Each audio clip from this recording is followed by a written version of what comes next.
Halo guys, jadi kemarin kita udah bahas tentang bagaimana peristiwa PPN 12% ini bisa menghancurkan reputasi Indonesia di dunia internasional. Salah satunya apa tadi? Inkonsistensi regulasi, kepastian hukum tidak ada, stabilitas politik tidak ada yang bisa dipegang, tidak ada yang bisa dipercaya di negara ini, bahkan sampai di level menteri pun lu nggak bisa pegang omongannya. Hanya dalam hitungan detik bisa berubah, hanya dalam hitungan hari bisa berubah. Dan ini bisa membahayakan nyawa Indonesia nih. Kenapa? Karena ujung-ujungnya negara kita kalau mau berkembang, kita butuh investor asing. Kita sangat butuh investasi dari asing. Tetapi apakah negara asing mau investasi di sebuah negara yang tidak jelas hukumnya, tidak jelas penegakannya, dan sekarang masih makin lebih aneh lagi. Tidak jelas sebuah undang-undang itu akan jadi seperti apa peraturannya. Pajak bisa berubah naik turun tanpa pernah kita tahu dan bisa diprediksi. Menurut lu itu menciptakan iklim ekonomi yang bagus atau tidak sih?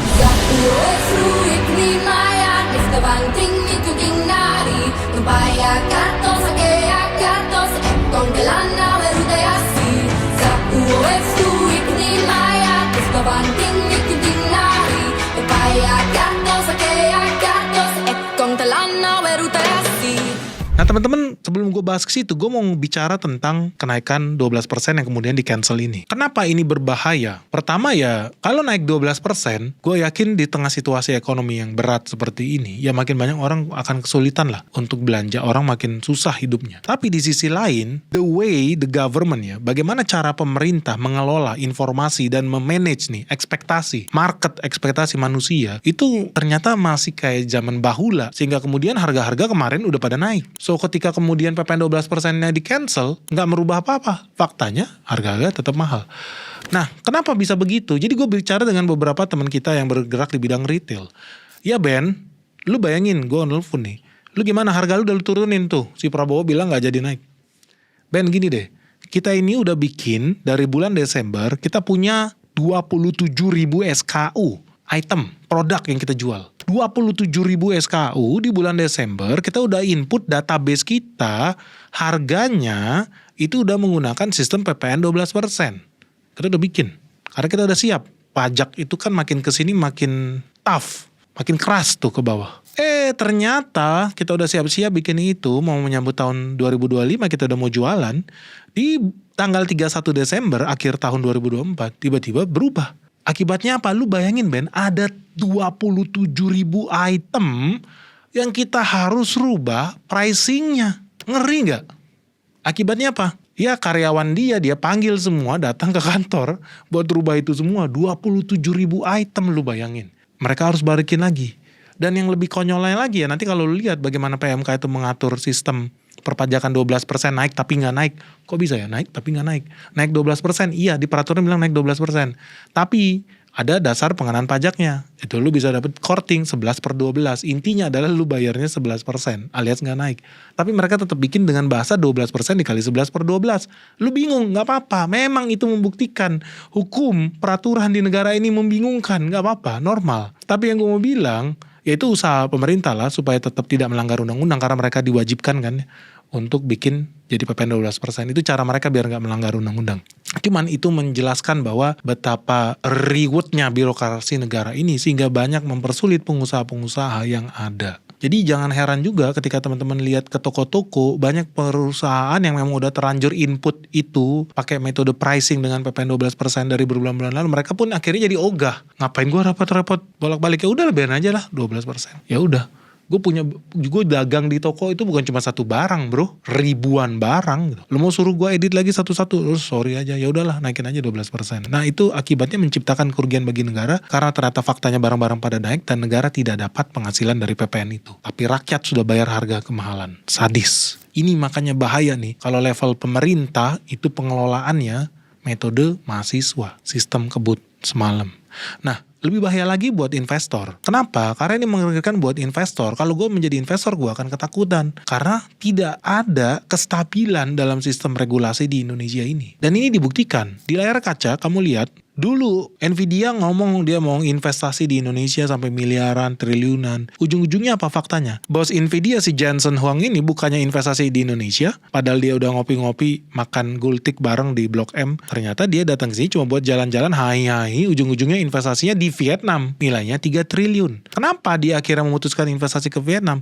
Karena dia tidak percaya dengan sistem hukum di Indonesia, dia tidak percaya dengan kestabilan para politik di Indonesia. Dia tidak percaya bahwa negara ini bisa menjadi tempat investasi yang layak untuk Nvidia. Kenapa dia harus pikirkan itu? Halo Sobat Investor, di tahun 2025 ini ketidakpastian ekonomi dunia dan ekonomi Indonesia akan mempengaruhi kondisi ekonomi kamu. Dan kondisi ekonomi Indonesia yang tidak stabil akan berdampak sangat dinamis untuk pertumbuhan investasi kamu semua. Sebagai investor, makanya jangan sampai salah langkah ya. Yuk segera daftarkan dirimu sekarang juga di komunitas saham Benix di Benix Investor Group. Karena di sini kita akan belajar dan berdiskusi bersama selama 1 tahun penuh ke depannya. Apalagi di bulan Januari ini kita akan mengadakan visit ke beberapa emiten di ESG yang sangat prospektif untuk menambah cuan kamu. So, tunggu apa lagi? Segera hubungi WA admin yang ada di bawah ini dan daftarkan dirimu sekarang juga ya. Ingat lu, mereka ini bukan orang banyak duit, bisa lu palak, lu sikat, ambil duitnya suruh datang ke Indonesia, ntar digebukin bareng-bareng, rampok bareng-bareng, pakai peraturan-peraturan yang gak jelas. Jangan punya berpikir lu itu tukang palak. Ini sedikit nasihat nih buat birokrat-birokrat di Kazakhstan. Pikirannya cuma pengen nilep duit, minta komisi, cari proyek, enggak. Ini kita ngomong sebuah perusahaan elit namanya Nvidia, terdaftar di bursa efek yang ada di Amerika, perusahaan yang solid yang harus mempertanggungjawabkan setiap inci pengeluaran mereka kepada pemegang saham. Karena ini perusahaan beneran. Ini bukan perusahaan tipu-tipu cuci duit. Enggak, perusahaan beneran. Mereka harus pertanggungjawabkan setiap pengeluaran mereka. Sehingga kemudian mereka akan lebih milih taruh duitnya di negara yang lebih akuntabel, transparan, dan korupsinya lebih rendah. Sehingga kemudian, jangan heran Nvidia kemudian investasi triliunan bukan ke Indonesia tapi ke Vietnam. Contoh yang kedua, ini project gila ini. Perusahaan investasi terbesar di Indonesia yang ada di Jepang namanya SoftBank, itu tadinya pengen investasi 1.400 triliun di Indonesia di IKN. Tetapi kemudian investasi ini gagal, dia tarik duitnya. Ketika ditanya alasannya apa dia gagal, kenapa dia nggak mau investasi di Indonesia? Karena SoftBank itu ada concern, ada ketakutan dan kekhawatiran bahwa peraturan di Indonesia itu tidak stabil, sehingga mereka tidak yakin mereka bisa mendapatkan uangnya kembali. Nah, ini yang gue mau bilang berulang kali sama pejabat-pejabat di Kazakhstan,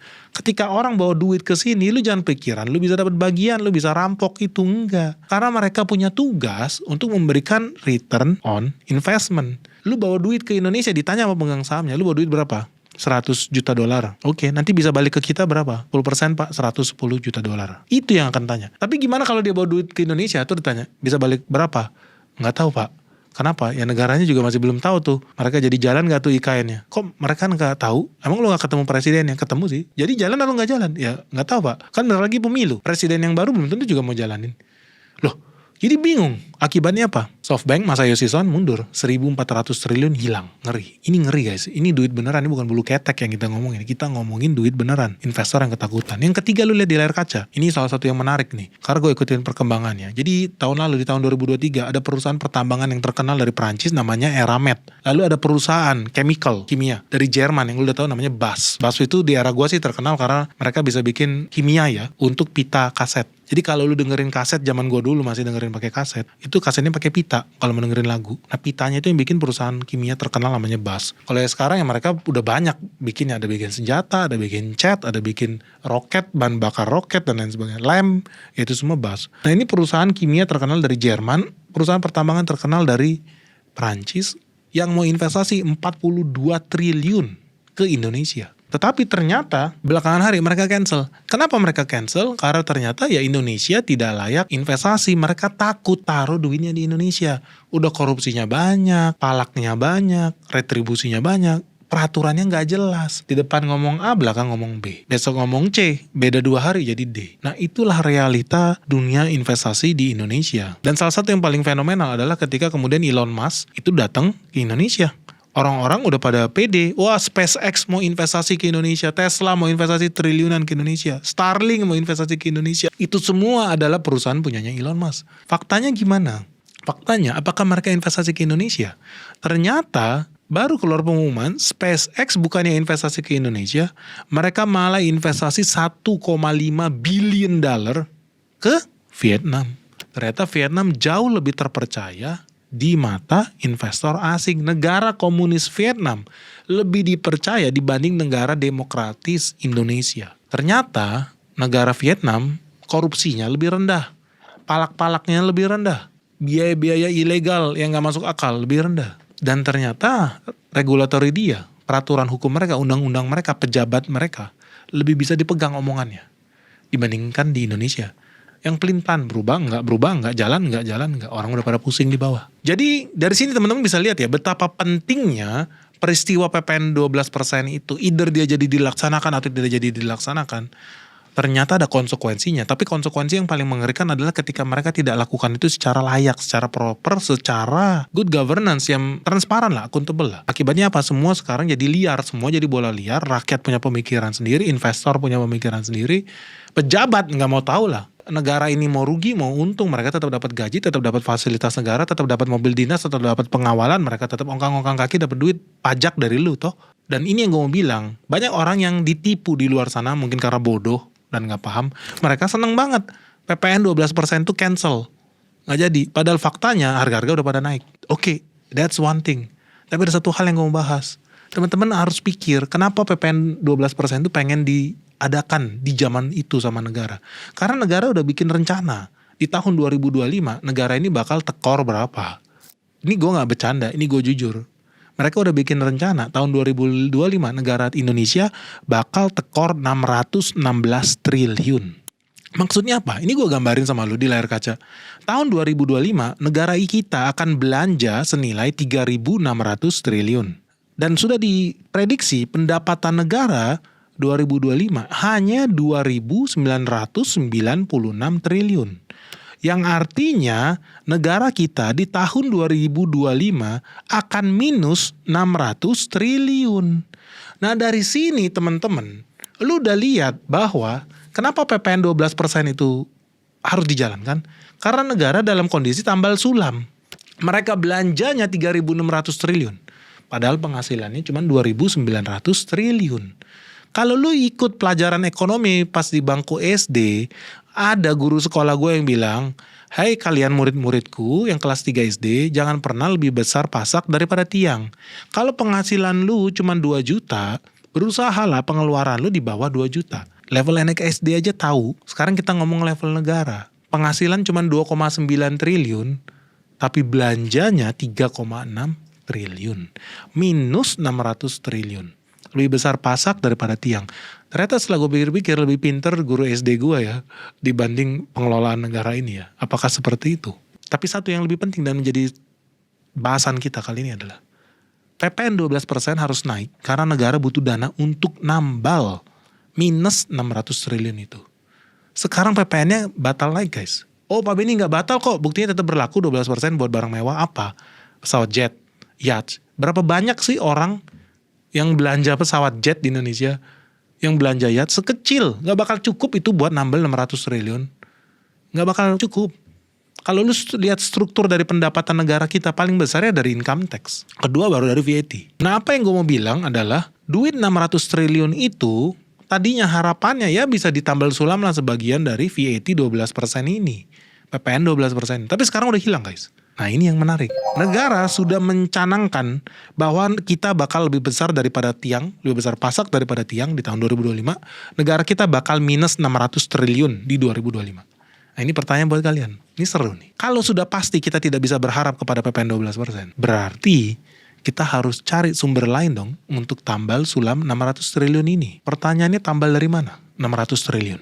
Ingat loh, minus 600 triliun di tahun 2025 harus ada yang nambel loh. Yang nambel siapa? Lu. Atau duitnya turun dari langit. Atau pakai bulu ketek kan gak bisa. Lu harus tahu ya, 600 triliun ini harus ditambal. Kenapa? Karena ingat pejabat Indonesia harus ganti Rolls Royce. Harus ganti Land Cruiser yang baru. Harus ganti Lexus yang baru. Ganti Alphard yang baru. Gak mungkin lah pakai yang sama yang tahun 2024 udah bekas 1 tahun. Gengsi dong. Mereka harus nambah rumah dinas baru, mereka harus nambah istri baru, mereka harus beli helikopter, pesawat jet pribadi. Ingat lu nih hidup di negara Indonesia. Lu harus hidup, bekerja keras, macul-macul, kerja dan lain sebagainya, bayar pajak untuk memperkaya pejabat. Yang gak kerja gak ngapain, cuma kerja kemarin pas malam tahun baru. Bikin peraturan, bikin heboh satu negara. Ingat, tugas lu itu memperkaya pejabat. Mereka harus ganti mobil baru. Kalau lu gak mau bayar PPN 12%, gimana mereka bisa ganti mobil baru? Ingat ya guys, kalian itu tidak hidup di negara Belanda. Yang Perdana Menterinya orang nomor 1 di negara itu, kalau pergi ke kantor itu naik sepeda. Lu bisa lihat videonya di sini. Waktu gue di Belanda, gue berkali-kali ketemu Perdana Menteri Rutte, Mark Rutte itu, berulang kali gue ketemu ketika gue pergi ke Amsterdam, ketika gue pergi ke Den Haag, dan dia ngantor naik sepeda, pulang kantor naik sepeda. Ingat, karena apa? Karena uang pajak rakyat di Belanda harus digunakan untuk mensejahterakan rakyat di Belanda. Makanya dia malu kalau ke kantor naik mobil, karena mayoritas rakyat di Belanda pergi ke kantor naik kereta. Mayoritas manusia, rakyat jelata di Belanda pergi ke kantor naik kendaraan umum. Gua pun waktu di Belanda kemana-mana naik kendaraan umum atau naik sepeda. Nah, Perdana Menterinya ya sama seperti rakyat. Dia bukan pejabat yang harus dilayani. No, dia adalah pelayan yang harus melayani rakyatnya.